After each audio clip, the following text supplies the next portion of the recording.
Arturo, ¿cómo está? Muy buenas tardes. Muy buenas tardes, Juan Carlos, a ti y a todos los que nos ven y escuchen. Buenas tardes. Gracias Arturo. Estamos siendo testigos de una de las inflaciones más grandes en los últimos 20 años, la inflación más grande de los últimos 20 años en México y también en el mundo.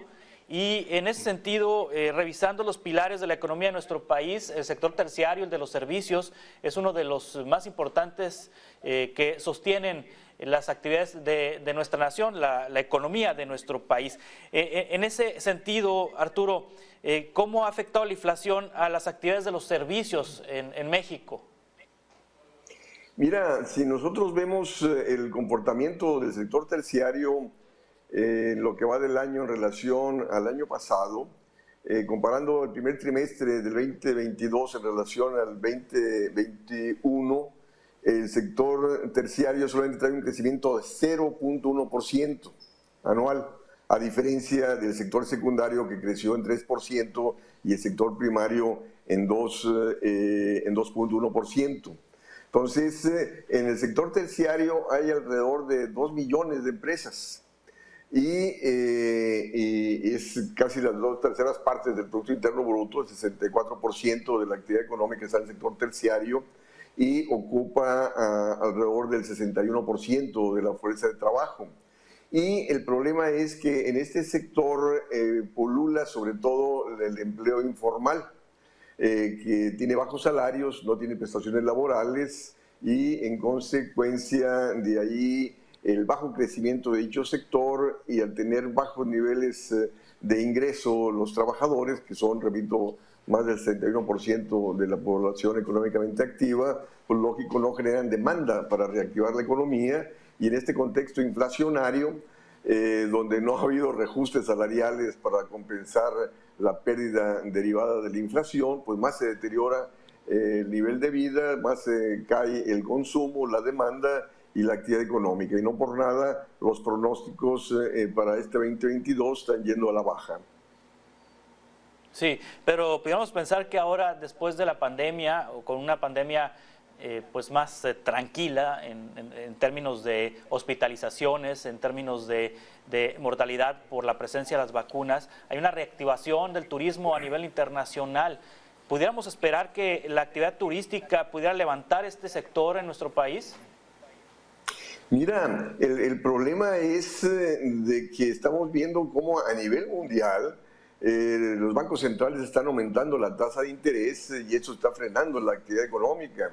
Entonces, ante esta incertidumbre, ante esas perspectivas de recesión económica mundial, yo creo que el turismo no va a crecer como se espera por parte de algunos sectores, tomando en cuenta que la gente pasa a ser más precavida en torno al futuro incierto en que estamos viviendo.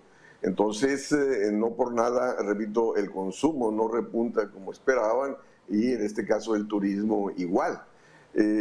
¿Por qué? Porque está presente el deterioro del nivel de vida, porque la inflación es generalizada y también se está dando un desempleo creciente a nivel mundial por estas políticas de aumento de la tasa de interés y políticas de restricción presupuestal que la mayoría de los gobiernos están realizando.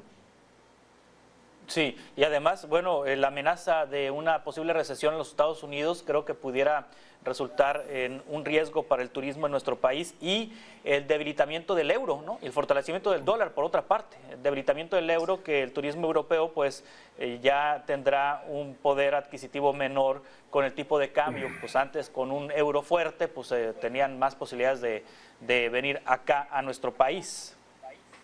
Sí, efectivamente, porque si nosotros vemos en toda la región arqueológica del sureste, es más turismo europeo que americano, porque el turismo americano va más a las playas y el turismo europeo y asiático va más a las regiones, repito, arqueológicas, culturales que tiene el país. Y efectivamente, como lo acabas de señalar, esta devaluación del euro aunado al hecho de que la misma Alemania, fíjate, que es la principal economía de Europa, no ha recuperado los niveles prepandemia. Entonces, esto, pues lógico, pasa a afectar el turismo europeo hacia nuestra región. Sí, en materia de políticas públicas, ¿qué puede hacer el Estado, qué puede hacer el gobierno para incentivar el sector de los servicios? Mira, una cuestión importante es de que el gobierno tiene que pues no estar esperando tanto el turismo internacional, sino estimular la demanda, el empleo nacional para favorecer el empleo nacional. Esta cuestión del turismo ecológico que se ha venido dando en los últimos años en México, a partir de las propias comunidades, van estableciendo sus propios paquetes de turismo ecológico, utilizando sus viviendas, sus recursos naturales, debe ser explotado y apoyado por el gobierno. El problema es que el gobierno, con su política de austeridad fiscal, pues no incrementa el gasto público, no instrumenta política de subsidio, de exenciones tributarias, justo para apuntalar a las pequeñas empresas y sobre todo también apuntalar el gasto público para crear condiciones de empleo y bienestar, que la gente tenga ingresos para poder, repito, mejorar sus condiciones de vida y en este caso el turismo. Porque esta política de aumento de tasa de interés que está haciendo el Banco de México y la propia Hacienda de recursos presupuestales para reducir la inflación vienen a empeorar más la situación. Está aumentando el desempleo, este aumento de la tasa de interés está aumentando los problemas de cartera vencida, donde los deudores tienen que transferir más recursos a la banca. ¿A costa de qué? De sacrificar consumo e inversión, y entre ese sacrificio del consumo está el turismo. Entonces, de ahí el por qué señalaba anteriormente que el sector terciario solamente trae un crecimiento de 0.1% anualizado. Sí, esta obra prioritaria del presidente López Obrador, el Tren Maya, en algún momento pudiera incentivar al sector del turismo, sobre todo en el sureste mexicano. Mira, la cuestión es, la recesión no sé cuánto tiempo vaya a durar, la inflación igual, porque está derivada del conflicto Rusia-Ucrania, de ahí el incremento de los precios de los energéticos, de los alimentos, y esto va para largo. ¿No? Esto no se va a resolver con el aumento de las tasas de interés, como están estableciendo todos los bancos centrales. Entonces, de prolongarse la recesión, pues va a seguir el problema de desempleo y por lo tanto no se va a dar el turismo esperado a partir del Tren Maya. Esto de nuevo pasa, desde mi perspectiva, a evidenciar el mal pronóstico o prevención del gobierno mexicano de apuntalar el crecimiento económico en torno al turismo internacional en el caso del sureste de nuestro país. Repito, no podemos estar dependiendo de variables externas que han venido actuando en contra nuestra, tanto la cuestión de la pandemia y ahora el conflicto Rusia-Ucrania, la recesión mundial. Entonces el gobierno tiene que modificar la política económica para crecer en torno al mercado interno. Y, Juan Carlos, el mercado interno requiere incremento de gasto público, requiere incremento de empleo, requiere incremento de salarios, que no pasa por la gente que toma decisiones en nuestro país. Sí, aunque un motor importante del sector terciario son los combustibles líquidos, y México está utilizando los recursos excedentes por la venta del petróleo, por un petróleo caro, para subsidiar el costo del combustible en nuestro país. Esta medida que está implementando en nuestro país, este gobierno de compensar con las ganancias de la venta del petróleo el precio final de la gasolina, ¿puede de alguna manera amortiguar esta circunstancia que estamos viviendo en el sector terciario? Porque también el sector terciario es transporte. Sí, efectivamente, bien lo dices. Ese subsidio a las gasolinas está evitando mayor inflación y por lo tanto, al evitar mayor inflación, se evita mayor deterioro del nivel de vida de la población, evita mayores daños al sector transportes, transporte y comunicaciones. Y sí, es una buena medida porque muchos lo han criticado, que va a afectar las finanzas públicas, pero en dado caso, si aumenta la deuda, sería una deuda pública interna y el gobierno no tiene problemas con respecto a la deuda pública interna porque está en pesos. El problema es la deuda externa, a la cual no debe recurrir.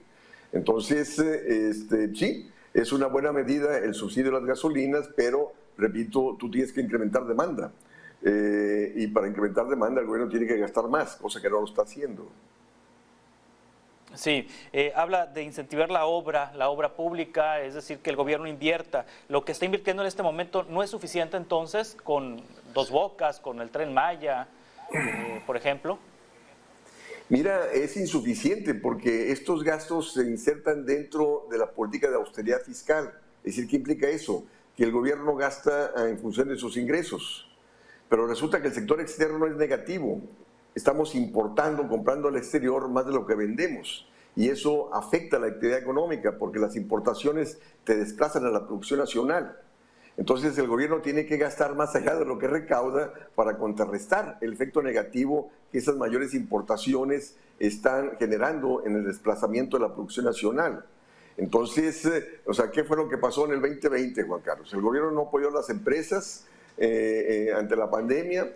Las empresas demandaban transferir el pago de impuestos hasta que hubiera condiciones de crecimiento, transferir el pago de prestaciones laborales hasta que hubiera condiciones de crecimiento, y el gobierno dijo, no, ustedes tienen que pagar impuestos, y cerraron 400,000 empresas en 18 meses. Entonces cayó la inversión, cayó la capacidad productiva, y de ahí el fuerte rezago productivo que estamos teniendo, que te está repercutiendo en escasez de productos y te está generando inflación. Entonces el gobierno debe trabajar gastando más allá de lo que recauda, y la deuda que contraiga se va a pagar una vez que tú reactives la actividad económica, porque nadie puede pagar su deuda en condiciones de contracción económica, ni una empresa, ni una familia, ni el gobierno. Para poder pagar la deuda hay que crecer, tiene que aumentar el ingreso de los deudores, de las empresas, de las familias, del propio gobierno.